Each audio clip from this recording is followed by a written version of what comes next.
Abraham Maslow hierarchy of needs.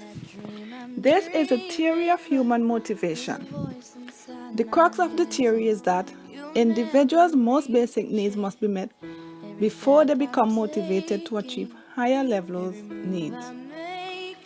Maslow places human needs into 5 categories to increase productivity. According to the hierarchy of needs, you must be in good health, safe and secure, with meaningful relationships and confidence before you are able to be the most that you can be. First, we have physical or survival needs. Having a job, I demonstrated physical need for food, clothing, and of course, earn some money to pay the rent. Second, safety and security. I have exerted some control and order in my life by securing some money for the future. Third, affiliation needs. This is where I am involved in many different community groups. I have developed friendship and ties with many different people. Fourth, ego or esteem needs. I have earned the respect of others by taking part in professional activities such as sports. These activities help satisfy and fulfill my esteem needs. Fifth, self-actualization. This is where I have reached my full potential and was promoted at work. And I am very happy to be me.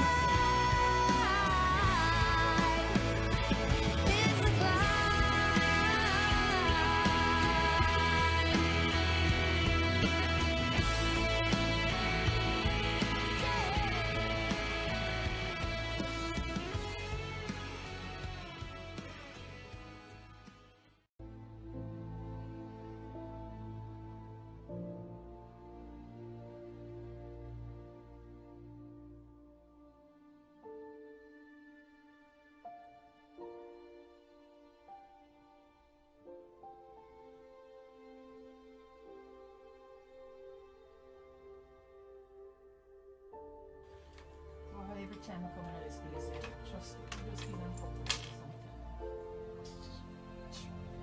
sometimes I even want to open the windows and I can't even open the windows. Because when it's not raining something, it's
all the computer is problem, you know. Watch it, nothing. But we can't bother this brain thing, you know, man. Tell the boss that this thing can't work out here. I don't know what kind of habit it is. Working in a habit and you sit there because that's it's very embarrassing. Very embarrassing. I mean, they're trying to motivate you and get you to be demoralized. Motivation, you cannot be motivated when the office face a leak. When place not in the paint list, every time rain fall, breeze blowing inside the computer wetting, even myself getting wet, the computer shut down now and everything. I have to be putting up all sort of things at the windows. I can't follow with this place sometimes, you know, honestly. Not because I get trophy. Yes, I'm happy for the trophy. I'm happy for the trophy, but I cannot work under this condition. You understand? You must be able to motivate your workers, man. Every time I come to this place, rain falling, I have to be adjusting, moving furniture, moving this, moving that, and everything have to be continue moving. See what happened now? After we call the gardener's son to come and take out this outside for me because I cannot lift it. Jamoy? Jamoy? Yeah. Can you come here please? Can you carry this outside for me please? Because I cannot manage it. See, I'm really, really sad. I'm really sad. You see, even though I get the gift or the award, I really appreciate it, yes. Because I know I worked hard for it. But getting that award, came back in the office now, rain started falling. I have to be shutting down the computer. I have to be putting on plastic bags and all of that at the windows. And the boss knew all about this. See, I have 2 weeks backlog work to do. And I cannot do it because of the rain. Every time the rain falls, I have to be shutting down the computer and moving the computer and all that. And I'm very, very sick and tired. I really have to, I think I need to talk about it. Good day everyone, my name is Pierce Brackett. I am representing Group H for our Psychology 1000 group presentation.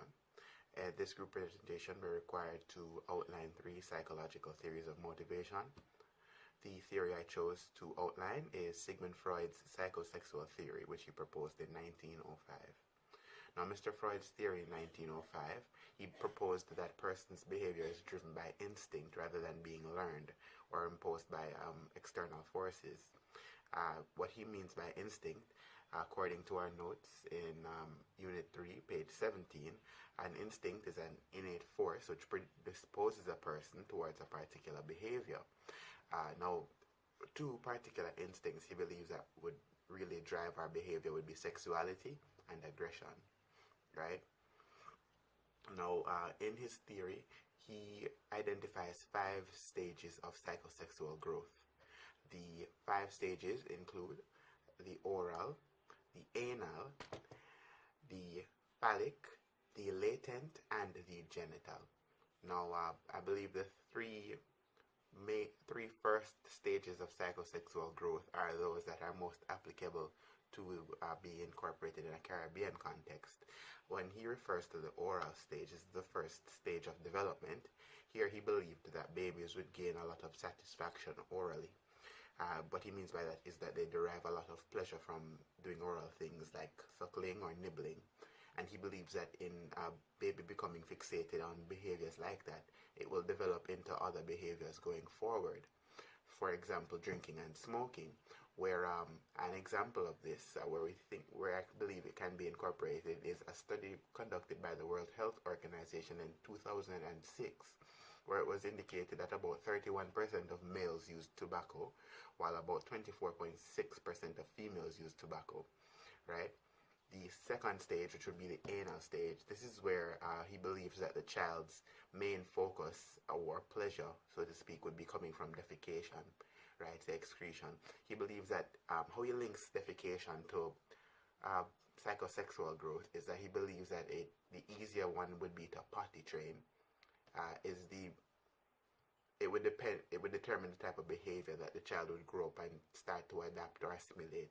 So for example, if someone was difficult to potty train, you may find where the person may grow up to become a lot stingier or tight-fisted and develop a lot of bad social practices. Versus one who is easier to potty train, you'll find where the person is, well, I don't want to say that they adapt or assimilate behaviors that are socially acceptable, as they're easier to mold, right? The third stage, which I believe that is most applicable to the Caribbean context, is the phallic stage. Now, he believes that here, this is where the child is going to start to assimilate the behaviors of their same-sex parent.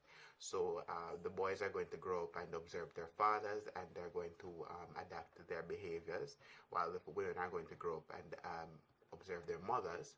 They're going to become resentful at first, but afterwards they're going to assimilate the behavior and suppress the resent and start to, this is where he believes that things like gender roles are formed, right? So these are the three sections of his theory I believe are most applicable. The other two stages, which would be the latent stage, he believes this is where a lot of behavior is suppressed. So sexuality and aggression aren't very prominent here as the child is immersed in other activities. While the genital, this is in the last stages of life where after puberty going on into adulthood, where persons are going to start to identify sexually and experiment. This is my outline, and I thank you very much.